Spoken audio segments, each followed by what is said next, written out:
Okay, today we will be going over 5.2, trigonometry of right triangles. So the first thing we want to define are some trigonometry ratios. So imagine we have a right triangle. And we know the angle here because this is 90 degree, and we know the angle here. We certainly know the angle here is going to be 90 degree minus alpha because the sum of triangles.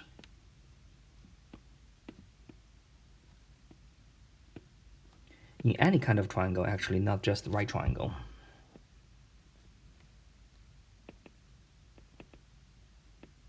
Is 180 degree. Okay, so with that in mind, we have a right triangle. Then we have a certain fixed ratio relationship between the sides. If we call this part A, this part B, and this part C. And we can find regardless of how small or how big this triangle is. As long as it's a right triangle and this angle is the same, no matter you draw a big one or a smaller one,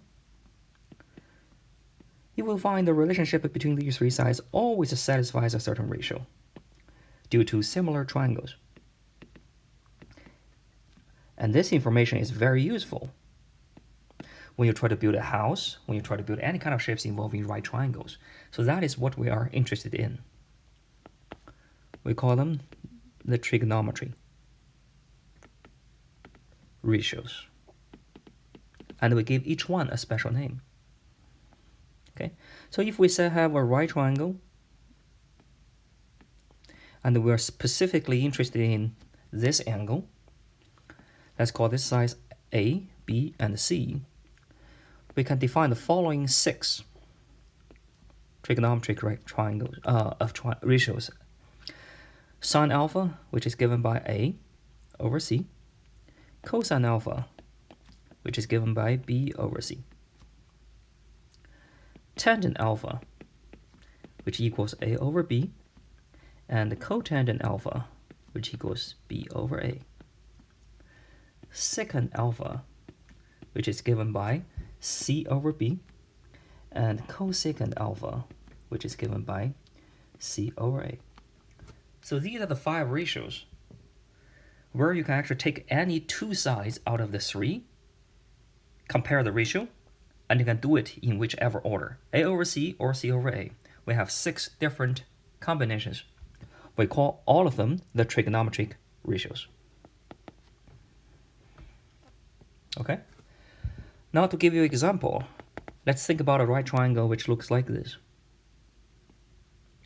With a side 3, 4, and 5, we call this angle alpha. Please use the definition to write down which trigonometric ratio I am referring to. So, sine alpha, it's the opposite divided by the hypotenuse, which is 3 over 5. Cosine alpha is going to be 4 over 5. Check the definitions. Okay, let's write them in the same order. Cosine alpha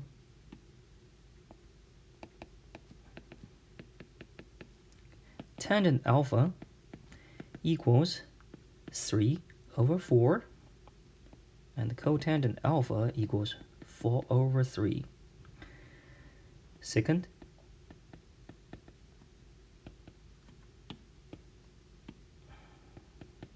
and cosecant. Okay, there's nothing tricky but the definition. So if this is the first time you have seen it, try to draw several different right triangles and just try to put the right side into the right order so you know which trigonometry refers to which. Your goal is try to get a very quickly reflection every time I say, hey, what is secant? And you can tell me probably within 3 seconds. So we can actually talk about ratios in a very, very efficient way. Okay, so that's the example. Now second, which you probably noticed, some nice relationships. First, observe tangent and cotangent. Tangent is A over B, and cotangent is B over A. So if I want to remember anything, I can remember these two together, because one is the reciprocal of the other, which means we flip them from top to the bottom. Similarly, these two will be a pair, and these two will be a pair. So for this, we have 3 reciprocal identities, which will speed up how we do it. That is quite simple. Once we know sine alpha, we just flip it. We have cosecant alpha.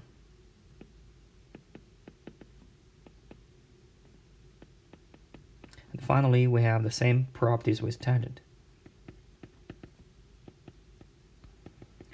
So yes, you do have 3 trigonometries, but really you just need to remember, you have 6 trigonometries, but you really only have to remember 3.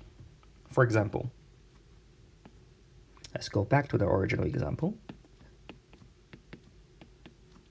So now if I already know sine alpha,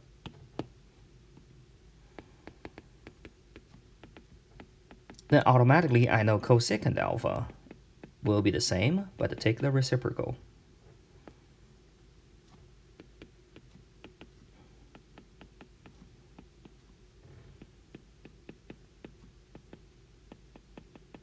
And finally, tangent is 3/4. Then cotangent is going to be 4/3. All right, that's it. That's the first thing we need to know about trigonometry. Meanwhile, try to pay attention which angle you are talking about, because you do have to.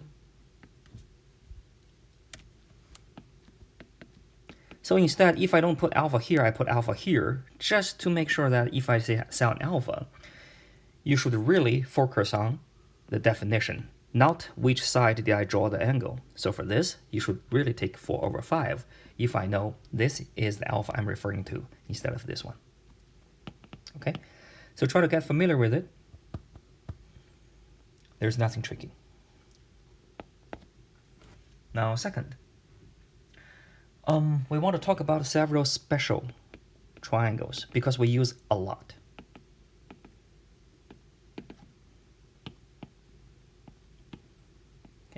If I give you a general right triangle, I ask you what's the trigonometry, for example, like 20 degree, 70 degree, there's nothing better than just to go to the calculator and use a calculator or a table to calculate them, because they're really tricky to calculate. But there are 2 examples which we will use frequently as illustration, and they are nice numbers to memorize. These are 2 special right triangles we refer to. The first one is going to be the 45-degree one. The reason is because if you have a 90 degree here, you have a 45 degree here, then you definitely have another 45 degree here. So the sum is going to be 180 degree. From there you can see this right triangle are going to have equal sides from here to here. And according to the Pythagorean theorem, it has to have a square root of here, because if we name this one to be c, we have c squared equals 1 squared plus 1 squared equals 2. So c equals square root of 2. So this one has to be this, according to the Pythagorean theorem.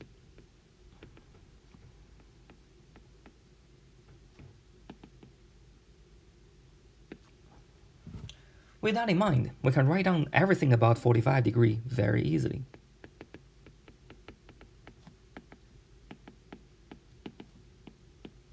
Sometimes we use this, sometimes we use this, they are the same. In our class, I really don't want to differentiate them, so either answer will be fine.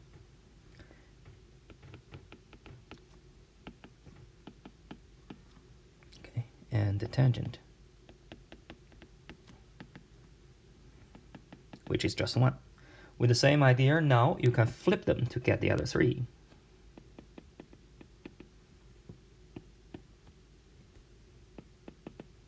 Cosecant, secant.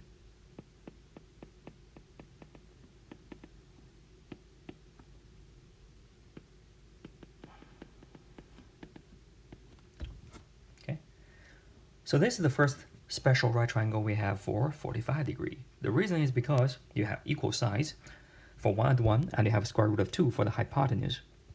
Also notice 45 degree equals pi/4. We introduced them as 45 degree, but as time goes by, we will gradually switch to the radian unit. So everything here actually works for pi/4. That's the 45-degree one. Now, another example. That is the 30-degree and 60-degree one.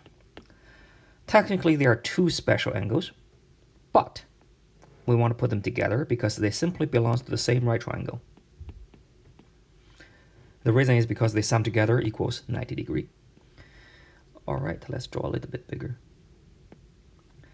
And this triangle is very special due to the fact that if this is 1, corresponding to the 30-degree, if you take the midpoint, you draw it, you will have a 30, you have a 60, you have a 60. And because you have 60, 60, this one is also going to be 60. That means if this is 1, this is going to be 1, and this is going to be 1. So together, the hypotenuse is going to have a size 2. If this opposite of 30 degree is 1. With Pythagorean theorems, if we assign this one to be b,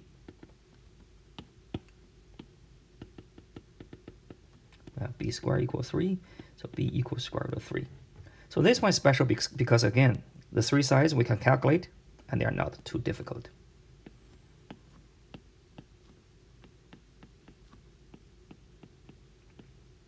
So if you could,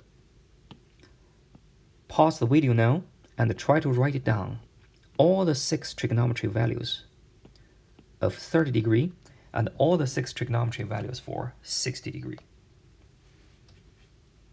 Okay, try to pause it and do it yourself. Now I'm going to use reading.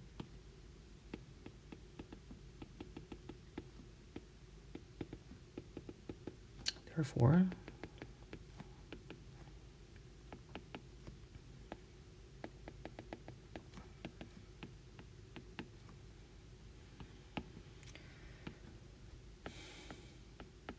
cosine and tangent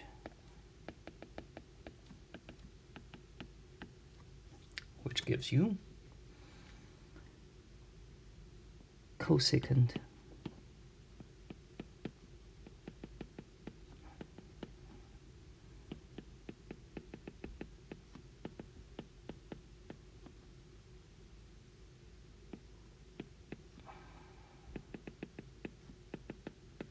some book will use this, okay, to rationalize it.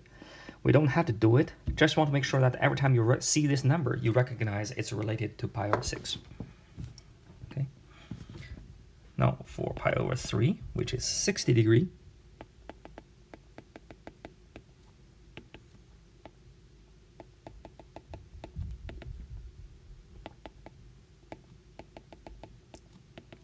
again, try to do it yourself.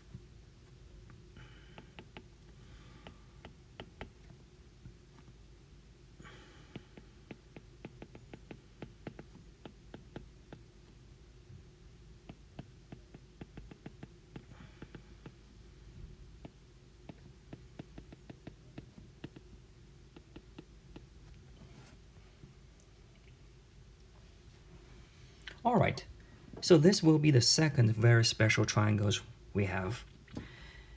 My requirement for the 45 degree, 30 degree, and 60 degree triangle is you have to memorize all of the values, okay? And you have to be super quick whenever I just try to name one. For example, what is cosecant pi over 3? Within 5 seconds, you will be able to reflect what the actual value is. Okay, so that's the requirement. The reason for that is because we are going to illustrate a lot of ideas in trigonometry, and we want to use these special triangles as examples all the time because we know all the values. Otherwise, if I give you an example with sine 20 degree, I have to refer to the calculator every single time. Okay, so even though we can do everything in a calculator, it will be really nice for us to have 2 baby or toy examples to play with. That's the reason we need to memorize all these. Okay, that also means in the exam, if you see any trigonometric value involving 45 degree, 30 degree, and 60 degree, you have to proceed and give me the actual value, for example.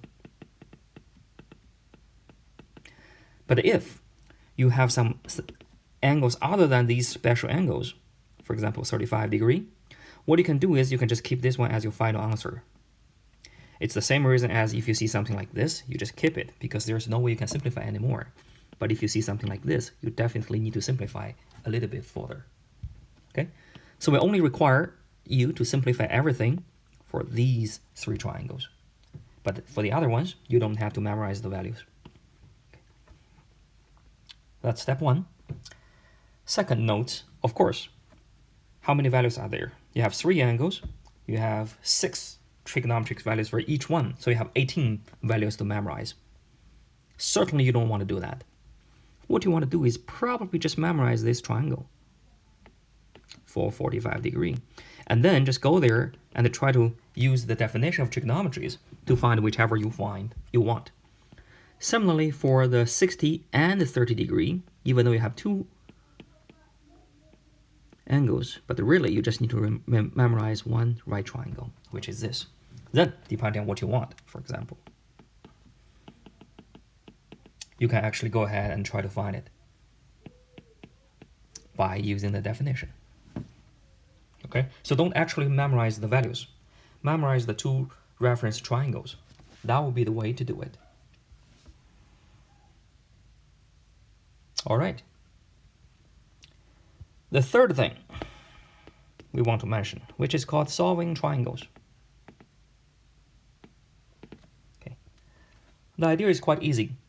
Whenever you have part of the information of a right triangle, actually, let's take it back. Solving right triangles. That means if I only give you part of the information of the right triangle, can you solve all the information of the rest?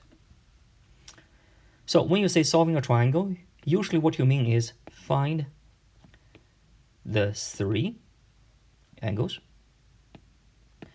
as well as the 3 sides.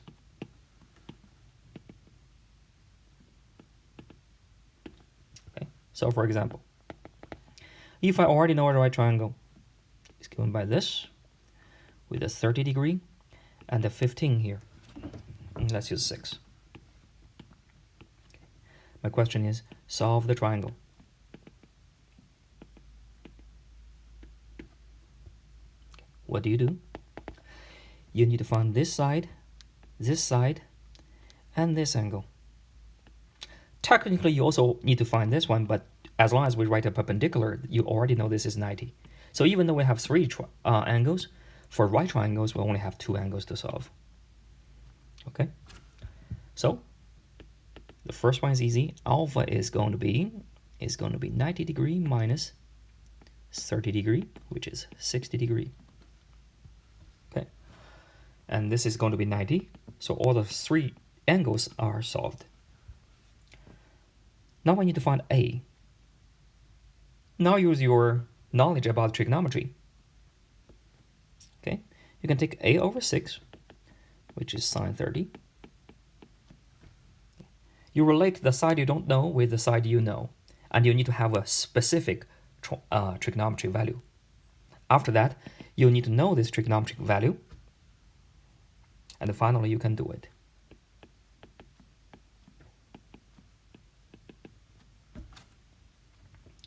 So far, so good. Now you only need to find this B. You have many choices. You can associate 3 and B with tangent 30 or cotangent 30, depending on which way you want.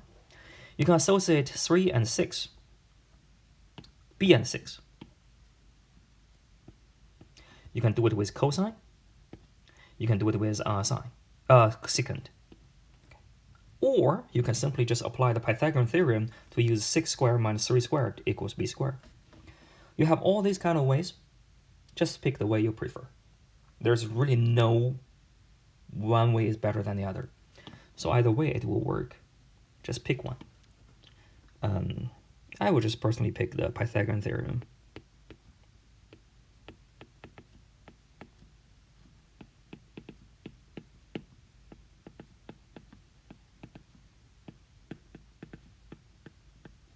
Okay. If you don't want, you can simply pick the, I would just say this is approach 1. You only have to do one of them. You can pick approach 2, that is B over 6 is cosine 30 degree, which is this, So you can have 2b equals 6, b equals 3. Okay. Either way, you will always have the right answer. Okay, so that's what we mean by solving a triangle, which is pretty neat. That means from now on, let's see another example. For any right triangles, you only need to know one side, okay, and you know an angle. Then you can get whatever you want. You can get this angle, you can get this side, you can get this side, because you know the values of the trigonometry. For example, if you know this and you know this, can you find what this is? Let's call it x.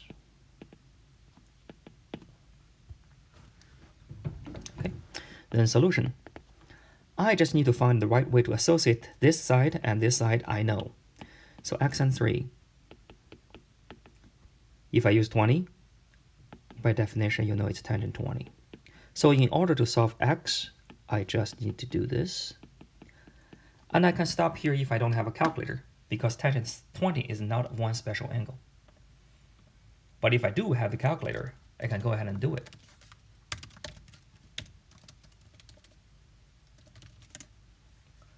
Then I can go further and say 0.36, 3, 9, so 40. So roughly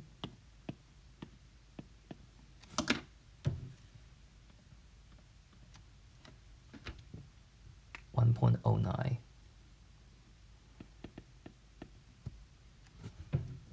If I have a calculator. But in our exams, you just stop here. It will be fine.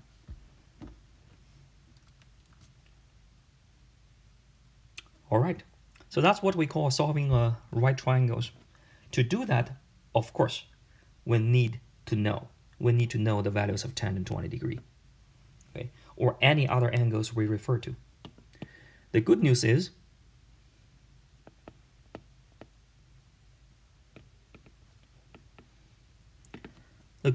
this only has something to do with the angle. So people either offer us a table to tell you, okay, tangent 20, actually from 1 to 90 degree. They give you a giant table. Whichever you're looking for, just go ahead and try to find it. Okay. Or they give you a calculator, which is even better. Again, for 45 degree, 60 degree, and 30 degree, we don't use a calculator. We are supposed to know the values of these three.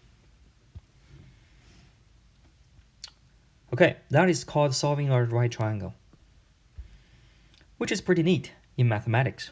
You know an angle, you know a side, then you know all the other three sides, the other two sides. Okay. Why do we care? And that's usually where we go to the applications. If you know how to do trigonometry, what kind of real-life problem can you do? Well, the first one is called the angle of elevation, which is a very common techniques people use. Let's imagine you have a building.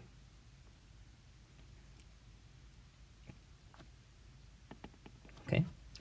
You want to measure how tall this building is, so let's call it h. And the worst case, you just climb up the building and somehow use some way to measure how long this is, which is vertical, which is very dangerous. So of course you want to stay away from that. You prefer to measure something on the ground. So what you do is you actually go ahead and try to measure this. You measure this.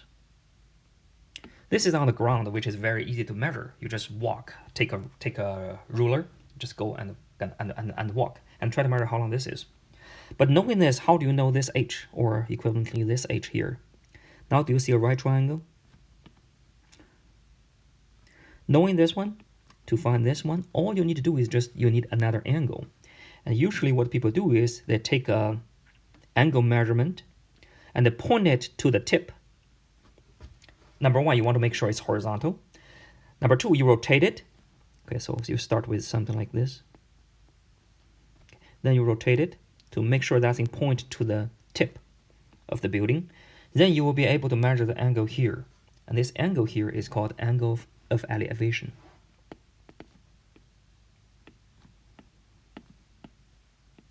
Which means starting from horizontal, how much angle do you need to look up?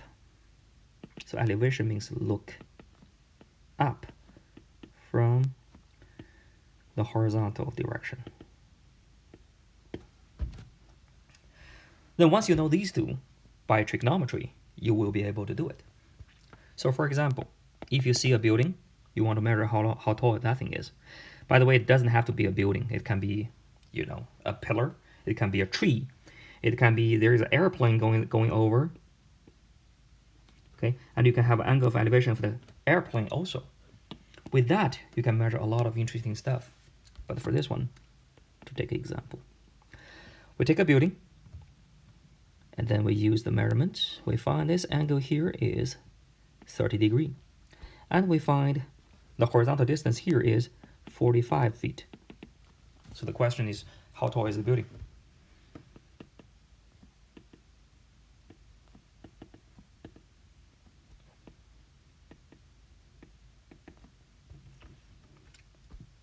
Okay, so we have a building, we have a horizontal distance, but really what you have is just a right triangle problem.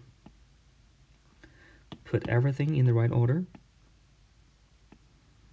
You know this is 30, you know this is 45. Your question is, what is x? Once you abstract the building to a triangle problem, now you can see this is exactly solving a right triangle. That's why we care about it. Okay,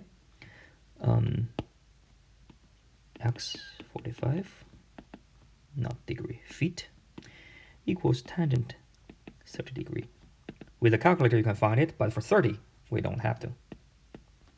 Then x 45 plus x equals 45 divided by square root of 3, which is 45 over 3 times square root of 3, which is 9 of 15 feet. So your answer is the building is 15 square root of 3 feet tall.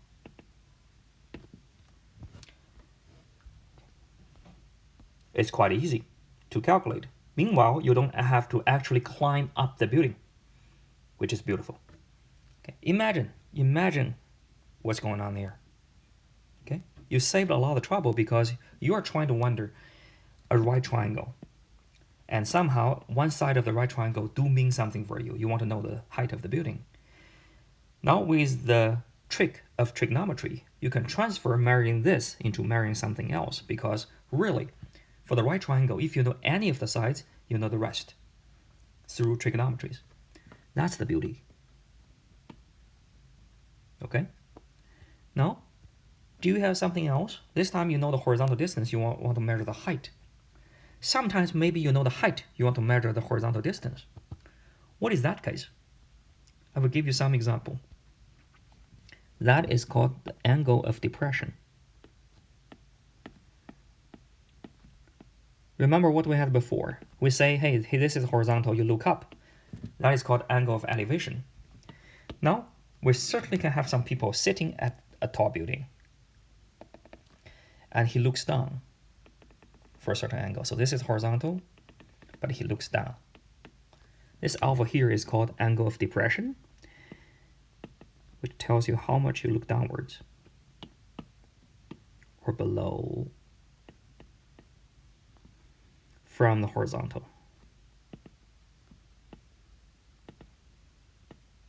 Again, there are many applications, but I can give you a very classic one. That is the pirate ship, or just, any ship. What you have here is you have a ship sailing on the ocean. You have a mast with maybe a watchtower here, something like that. So now you find a pirate ship.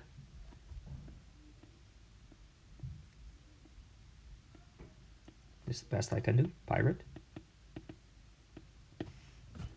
Okay. So what you want to do is you want to actually just know how far you are away from the pirate, so you can prepare to either fight a cannon or prepare for the battle. or maybe just just try to drive in the other direction, try to sail in the other direction, and try to get rid of them, get away from them. Either way. So what you do is you have an experienced sailor to climb up onto here. So he goes here, and then he used some special equipment or just use experience to look down at the ship. You will know the angle of elevation. Maybe you look down for 15 degree, maybe you look down for 30 degree or 45 degree, whatever. So for the right triangle, if you try to draw,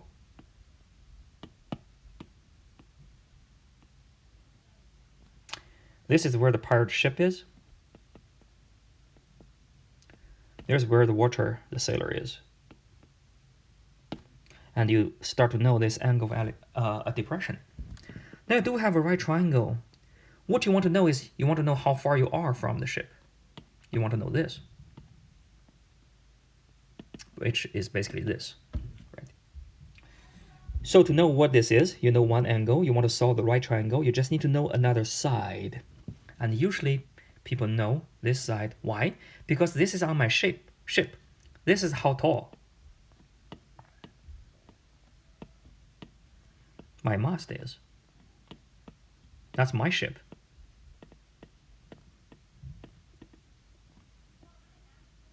So if I climb up it and sit at the top, of course this is my ship, so I know how tall that thing is. Then knowing this side and knowing that, I will be able to figure out how far I am away from the pirate ship. So if we take an example, we say we have a mast. We know it's 20 feet tall. Okay, when there's no battle, we measured it. And then the sailor climb up and try to watch. He find the angle of depression is 20 degree. So what my question is, how far away are we from the ship, the pirate ship? Or it doesn't have to be pirate, right? It can be an island. You can calculate how far away you are from an island.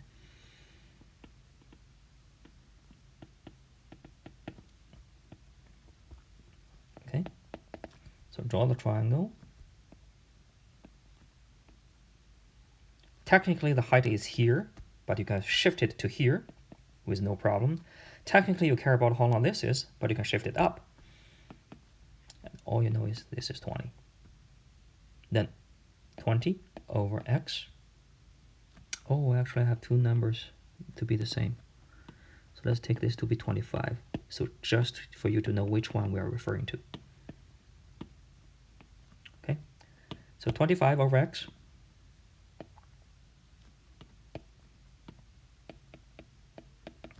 equals sine 20 degree. Then x equals 25 over sine 20 degree. Now if you are an experienced sailor, you should carry a table with you or a calculator.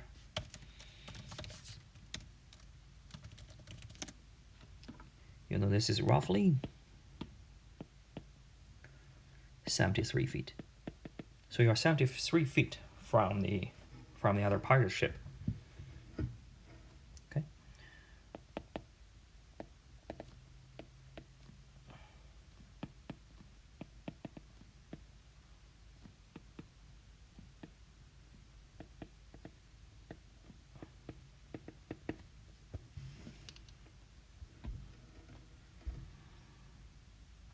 Again, this is pretty neat. Using some very simple right triangle trigonometry relationships, you will be able to figure out the side you want, okay?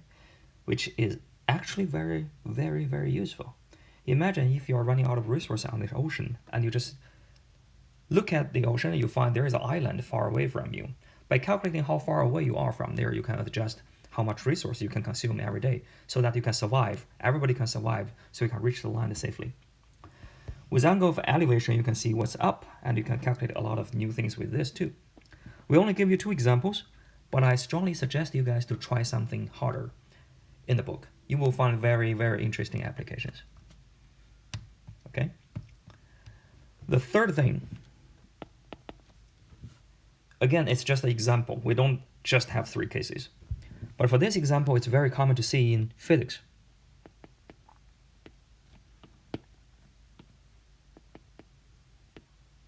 That is called the decomposition of force or velocity or any other kind of vectors. So for example, if you're trying to do a projectile movement, for example, you shoot a cannon with a 20 mile per second speed with a 20 degree. Okay, that's one thing you can do. Or you have some incline, which you have a thing sliding down along the incline. In these two cases, you find sometimes it's more convenient for you to take this velocity and decompose it into the horizontal velocity and the vertical velocity. And we know that satisfies the right triangle rule.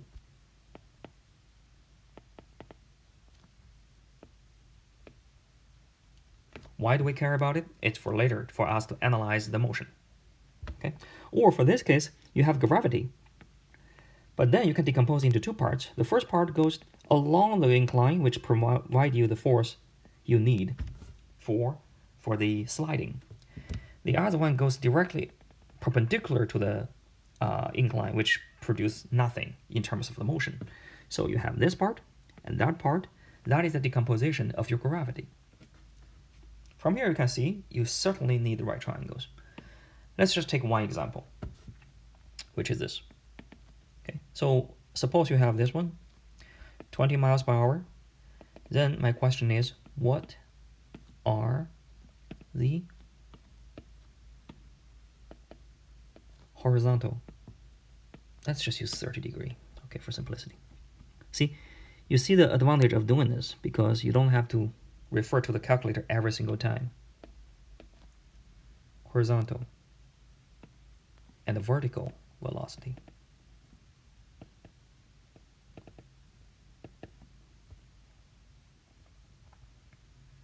Okay, of course it's going to be less than 20, and of course it's going to be faster horizontally and slower vertically, simply because this is 30 degree. So you can see the horizontal one is longer if you draw it correctly. Okay, but either way, this is the vertical, this is the horizontal. Now through the right triangle decomposition, it's very easy to see the vertical over 20 is going to be sine 30 degree, which is 1/2.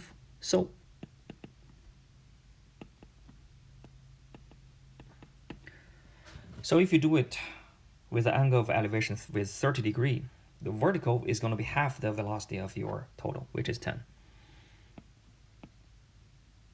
H over 20. The horizontal one is going to be cosine 30 degree. Again, special triangle. Then your velocity is going to be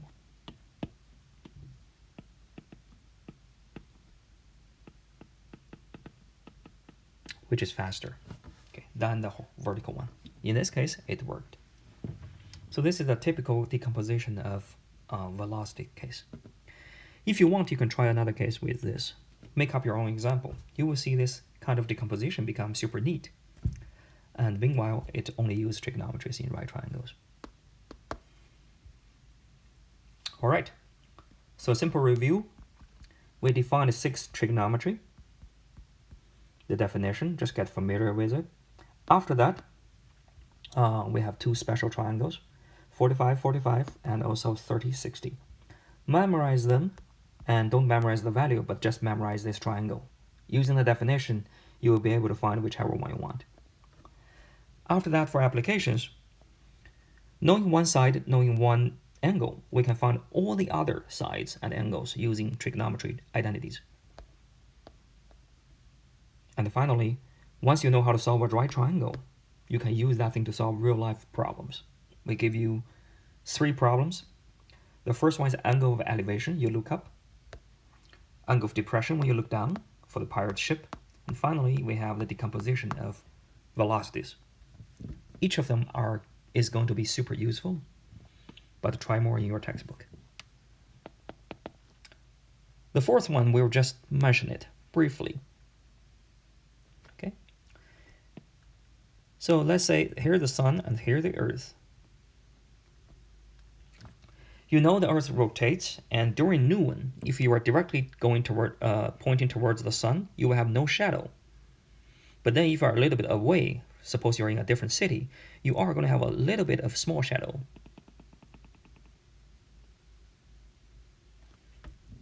Just knowing these two differences back in Greeks 2,000 years ago, people was able to use trigonometry to approximate the distance from the Earth to the sun. Just knowing these two simple trigonometries. Okay, let me say it again. During noon at this city, you have no shadow, but at this city, you do have a little bit of shadow. Okay, and you know the distance from this city to that city, right? Just knowing these very simple parameters, they were able to actually calculate the distance from the Earth to the sun. So try to Google it and try to see how they did it.